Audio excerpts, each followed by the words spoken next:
সংগীত সাধক ৰমেন বৰুৱাৰ বাসগৃহত মুখ্যমন্ত্ৰী ডক্টৰ হিমন্ত বিশ্ব শৰ্মা শিল্পীগৰাকীৰ পৰিয়ালক সাক্ষাৎ কৰিছে মুখ্যমন্ত্ৰীগৰাকীয়ে মুখ্যমন্ত্ৰীৰ আগমনক কেন্দ্ৰ কৰি শিল্পীগৰাকীৰ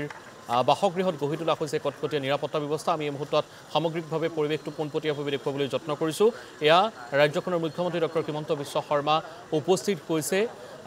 ৰমেন বৰুৱাৰ বাসগৃহত যেহেতু বিগত প্ৰায় বহুদিন ধৰি নিখোজ হৈ আছে বিশিষ্ট শিল্পী ৰমেন বৰুৱা আৰু সেই হেতুকে সমগ্ৰ পৰিয়ালটো আজিৰ তাৰিখতো আসলে যথেষ্ট উৎকণ্ঠিত হৈ আছে যে ব্যক্তিগৰাকী কলৈ গ'ল বা বৰ্তমান সময়ত তেখেত কেনেধৰণে আছে সেই সন্দৰ্ভত পৰিয়ালৰ লোকৰ লগতে সমগ্ৰ অসমবাসী আসলে অত্যাধিক উৎসুকতাৰে বাট চাই আছে কিন্তু বৰ্তমানলৈকে আসলে ৰমেন বৰুৱা সন্দৰ্ভত কোনো ধৰণৰ তথ্য ৰাজহুৱা হোৱা নাই বা তথ্য লাভ কৰিবলৈ সক্ষম হোৱা নাই আৰু এই মুহূৰ্তত আমি পোনপটীয়া সম্প্ৰচাৰ দেখুৱাইছোঁ বৰ্তমান যেহেতু বাসগৃহত মুখ্যমন্ত্ৰীগৰাকী উপস্থিত হৈছে মুখ্যমন্ত্ৰীগৰাকীৰ উপস্থিতিক লৈ আসলে কটকটীয়া নিৰাপত্তা ব্যৱস্থা গঢ়ি তোলা হৈছে বাসগৃহটোত আছে দীপেন বৰুৱা যেহেতু আছে জ্যেষ্ঠ ভাতৃ আৰু সমান্তৰালভাৱে আমি উল্লেখ কৰিব বিচাৰিছোঁ যে তেখেতৰ জীয়ৰী উপস্থিত আছে আৰু এই মুহূৰ্তত আমি সেই দৃশ্যটো আমি দেখুৱাইছোঁ আৰু এই মুহূৰ্তত আমি দেখুৱাইছোঁ এয়া উজান বজাৰস্থিত ৰমেন বৰুৱাৰ যি বাসগৃহ সেই বাসগৃহটোত উপস্থিত হৈছে ৰাজ্যৰ মুখ্যমন্ত্ৰী ডক্টৰ হিমন্ত বিশ্ব শৰ্মা আৰু শিল্পীগৰাকীৰ বাসগৃহত কটকটীয়া নিৰাপত্তা ব্যৱস্থা গঢ়ি তোলা পৰিলক্ষিত হৈছে আৰু যেহেতু প্ৰত্যেকগৰাকী লোক বৰ্তমান সময়ছোৱাত আসলে যথেষ্ট উৎসুকতাৰে বাট চাই আছে যে ৰমেন বৰুৱা বৰ্তমান সময়ছোৱাত কেনেধৰণে আছে যেহেতু শিল্পীগৰাকীক লৈ প্ৰত্যেকগৰাকী অসমবাসীৰ যথেষ্ট আশ্বাস আছে বা শিল্পীগৰাকীয়ে অসমবাসীক আসলে যথেষ্ট অৱদান আগবঢ়াইছে গতিকে তেখেতক আসলে সুস্থ অৱস্থাত প্ৰত্যেকে বিচাৰিছে আৰু বৰ্তমান সময়ত পৰিয়ালৰ সৈতে সাক্ষাৎ কৰিবলৈ মুখ্যমন্ত্ৰীগৰাকী উপস্থিত হৈছে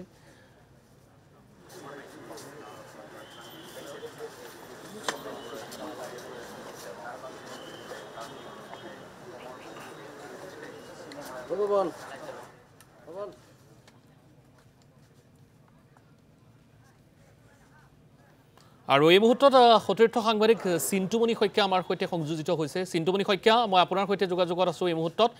যেহেতু মুখ্যমন্ত্ৰীগৰাকী উপস্থিত হৈছে সবিশেষ পৰিৱেশটো জনাব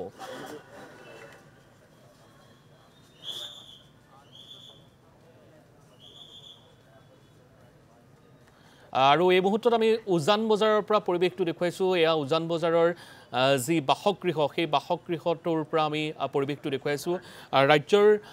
কেইবাগৰাকীও আসলে শীৰ্ষ আৰক্ষী বিষয়াও সেই ঘৰখনত উপস্থিত আছে বৰ্তমান সময়ছোৱাত আসলে সকলোৱে বিচাৰিছে যে ৰমেন বৰুৱা সুস্থ অৱস্থাত পুনৰ ঘূৰি আহক আৰু ৰমেন বৰুৱাই আসলতে অসমবাসীক লৈ যিসমূহ অৱদান আগবঢ়াইছে সেই অৱদানসমূহ আৰু আগবঢ়াব পাৰে আৰু এই মুহূৰ্তত আমি সামগ্ৰিকভাৱে পোনপটীয়া সম্প্ৰচাৰ দেখুৱাই আছোঁ এয়া জ্যেষ্ঠ ভাতৃ দীপেন বৰুৱাক দেখিবলৈ পাইছোঁ দীপেন বৰুৱা বৰ্তমান সময়ছোৱাত আছে দীপেন বৰুৱাৰ সৈতে আসলে কিছু কথা বতৰা পাতিছে বৰ্তমান সময়ছোৱাত আমি ভিতৰৰ পৰিৱেশটো এই মুহূৰ্তত দেখুৱা নাই আমি বাহিৰৰ পৰাই সেই সামগ্ৰিক পৰিৱেশটো দেখুৱাবলৈ যত্ন কৰিছোঁ আসলে ঘৰখনত যথেষ্ট নিস্তব্ধতাই বৰ্তমান সময়ছোৱালৈকে বিৰাজ কৰিছে কাৰণ পৰিয়ালৰ লোকসকল বিগত দিনসমূহত ভাগি পৰিছে কাৰণ ব্যক্তিগৰাকীৰ সন্ধানত যথেষ্ট অভিযান চলোৱা হৈছিল ব্ৰহ্মপুত্ৰত অভিযান চলোৱা হৈছিল সমান্তৰালভাৱে কেৱল গুৱাহাটীতে এই অভিযান সীমাবদ্ধ নাছিলে গুৱাহাটীৰ উপকণ্ঠৰ বিভিন্ন প্ৰান্ততো অভিযান চলাইছিল কিন্তু আসলে শিল্পীগৰাকী ক'ত আছে কেনেধৰণে আছে কোনো ধৰণৰ আসলে তথ্য আসলে লাভ কৰিবলৈ সক্ষম নহ'লে গতিকে পৰিয়ালৰ লোকসকল যথেষ্ট আসলে ব্যথিত হৈ আছে বৰ্তমান সময়ত উদ্বিগ্ন হৈ আছে পৰিয়ালৰ লোকসকলে বিচাৰিছে যে পুনৰ ৰমেন বৰুৱা ঘূৰি আহক আসলে কি কাৰণে ৰমেন বৰুৱাই ঘৰখন এৰি গুচি গ'ল বা ক'ত আছে কি আছে ইয়াৰ অন্তৰালৰ কাহিনী এইসমূহ আসলে অসমবাসী ৰাইজে বৰ্তমান সময়ছোৱাত জানিব বিচাৰিছে কিন্তু সমগ্ৰ বিষয়টো আসলে ৰহস্যৰ আৱৰ্ততেই বৰ্তমান সময়ছোৱাত আছে আৰু আজি ঘটনা সংঘটিত হোৱা বা তেখেত নিখোজ হোৱা কেইবাদিনো হ'ল প্ৰায় আমি 22 জুলাই মানৰ এই ঘটনা 22 জুলাইতে এই ঘটনা সংঘটিত হৈছিল তেখেত হেৰাইছিল আৰু সেই হেৰুৱাৰ পিছত আজি প্ৰায় কেইবাদিনো অতিক্ৰম কৰিলে আজি 13 আগষ্ট হ'ল আৰু আজিৰ তাৰিখলৈকে তেখেত ক'ত আছে কেনেধৰণে আছে বা তেখেতে নিজে ওলাই গৈছে নে বা এনেধৰণৰ কিছু বিষয় আসলে বৰ্তমান সময়ছোৱাত চৰ্চাত আছে সকলোৱে চিন্তা কৰিছে কিন্তু বৰ্তমান সময়ছোৱাত কোনো ধৰণৰ আসলে তথ্য বৰ্তমান সময়ছোৱাত লাভ কৰিবলৈ সক্ষম হোৱা নাই আৰু পৰিয়ালৰ লোকসকল যথেষ্ট চিন্তিত হৈ আছে পৰিয়ালৰ লোকসকলে আচলতে ভাবিছে যে তেখেত ঘূৰি আহক আৰু প্ৰত্যেকগৰাকী অসমবাসীৰ আশা ৰমেন বৰুৱা সুস্থ হৈ থাকক য'তে আছে ভালদৰে থাকক আৰু তেখেতে যদি কিবা অসন্তুষ্টিৰ বাবেও ঘৰখন এৰি গৈছিল তথাপিও তেখেতে পুনৰ ঘূৰি আহক অসমবাসী ৰাইজ তেখেতৰ সৈতে আছে আৰু বৰ্তমান সময়ত মুখ্যমন্ত্ৰীগৰাকীয়েও আচলতে সেই ঘৰখনত মুখ্যমন্ত্ৰীগৰাকীয়েও সেই ঘৰখনক কিছু আশ্বাস প্ৰদান কৰিবলৈ যত্ন কৰিছে যে বৰ্তমান সময়ত বিশেষ চিন্তিত হৈ থাকিব নালাগে এনেধৰণৰ হয়তো তেখেতে আশ্বাস দিবলৈ যত্ন কৰিব যেহেতু ঘৰৰ ভিতৰত বৰ্তমান সময়ত জ্যেষ্ঠ শিল্পী দীপেন বৰুৱাৰ লগত আলোচনা কৰি আছে আৰু আলোচনাৰ পিছতে মুখ্যমন্ত্ৰীগৰাকীয়ে কি আলোচনাত মিলিত হ'ল কেনেধৰণৰ বিষয়ে আচলতে আলোচনাত মিলিত হ'ল সেই কথাখিনি আচলতে তেখেতে আলোচনাৰ পিছত যেতিয়া বাহিৰলৈ ওলাই আহিব সংবাদ মাধ্যমৰ সন্মুখীন হ'ব তাৰ পিছতে আমি বিতংভাৱে এই কথাখিনি জানিবলৈ যত্ন কৰিম আৰু এই মুহূৰ্তত আমি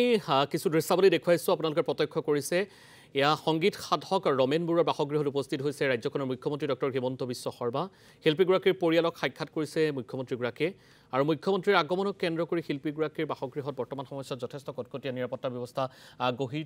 তোলা পৰিলক্ষিত হৈছে আমি উল্লেখ কৰিব বিচাৰিছোঁ যে বৰ্তমান সময়ত মুখ্যমন্ত্ৰীগৰাকীয়ে পৰিয়ালক কিছু আশ্বাস দিবলৈ যত্ন কৰিছে হয়তো আমি কিছু সময়ৰ পিছতে সেইসমূহ কথা আমি জানিব পাৰিম বৰ্তমান সময়ত যিহেতু জ্যেষ্ঠ শিল্পী জ্যেষ্ঠ ভাতৃ দীপেন বৰুৱাৰ সৈতে বৰ্তমান সময়ত মুখ্যমন্ত্ৰীগৰাকীয়ে কথা বতৰা পাতি আছে গতিকে সেই কথা বতৰাত আচলতে কিখিনি বিষয়ে স্থান লাভ কৰিছে সেয়া হয়তো কিছু সময়ৰ পিছতে মুখ্যমন্ত্ৰীগৰাকীয়ে সংবাদ মাধ্যমৰ আগত জনাব হয়তো কিন্তু এই মুহূৰ্তত আমি উল্লেখ কৰিব বিচাৰিছোঁ বা বিগত প্ৰায় বহুদিন হ'ল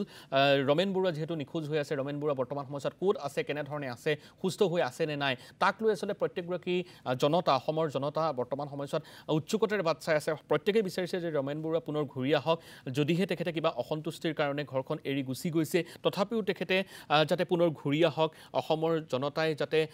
তেখেতৰ পৰা সেই সংগীতৰ যিসমূহ অৱদান সেই অৱদানসমূহ পুনৰ লাভ কৰিবলৈ সক্ষম হয় সেইসমূহ আচলতে যাতে পুনৰ তেখেতে দিবলৈ সক্ষম হয় গতিকে সেই কথাসমূহ আচলতে সকলোৱে বিচাৰিছে আৰু পৰিয়ালৰ লোকো যিহেতু বৰ্তমান সময়ত যথেষ্ট ব্যথিত হৈ আছে 22 জুলাইৰ পৰা তেখেত নিখোজ হৈ আছে পৰিয়ালেও বিচাৰিছে যে এটা খবৰ লাভ কৰক